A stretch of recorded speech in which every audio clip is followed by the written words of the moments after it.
True Story Tuesday, where I talk about movies based on true stories, and it's Tuesday.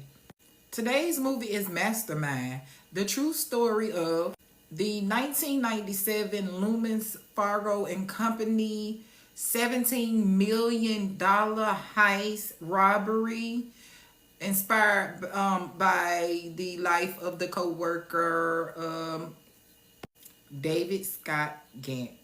Now they say, what you won't do for love? David was a simple man. How did all of this get kicked off?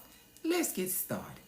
David Scott Ghantt, he's a simple man, 1997, working at Loomis Fargo, and he's making like $8.15 an hour. He's a married man. He's just bored with his life every day, but he continues to go on. Now, David be trying for any chance at excitement in life, and he even starts up this little fling ding shing ding with one of his co-worker whose name is Kelly. Kelly Campbell's the one waving right there in the handcuffs, and they start a little secret love affair, even though David said that they didn't, but come on, we know he did. So Kelly, she was married too, but she had some friends that she knew, and they had been discussing some stuff about a robbery. And her two friends here was Steve and Michelle Chambers.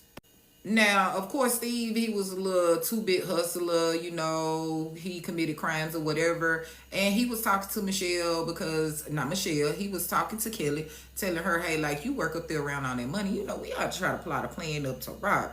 Yeah, this is the best picture I can get of Kelly. So Kelly is saying, like, hey, yeah, we probably could do that. I got a guy that I think I can bring in on it. And of course, that guy's old David, little gullible David here. And David was like, hey, what the hell? I ain't got nothing to lose. My life boring. You know what? This will bring some excitement. And excitement it did bring, because on October the 4th, 1997, David, Stephen, Michelle, Kelly, and 4 other unnamed conspirators were involved in the robbery of the North Carolina, I forgot to say that, in North Carolina,